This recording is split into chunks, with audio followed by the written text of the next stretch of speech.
やりました。はい。はい。ちょっと娘が小さい。娘さんと一緒に。はい。手持ちの様子も伝わってきましたけど。あとミキ、ちなみに何部の皆さんですか？部活新原町に行こうと。ぜひとも楽しい旅にしてください。ありがとうございます。これから集まってくるんですよね。いや、ありがとうございます。さあ、続いては、もちさん、どっち行きますか？青森と富山。どっち行きましょうか？選んでください。じゃあ、青森で。熊本さん、お願いします。どうぞ、熊本さん。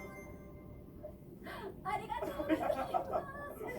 さあ、では、伺いたいと思いますが、今もう絶賛ヨガ中。何の体勢ですか？何回目？今年は3回目です。いいお会そうですよね。とても気持ちがいいです。ヨガするようになった変わりました？そうですね、体の調子がすごくいいです。美しいですね。やっぱりね、ヨガの効果ですね。ちなみにちょっと伺いたいことがあるんですが、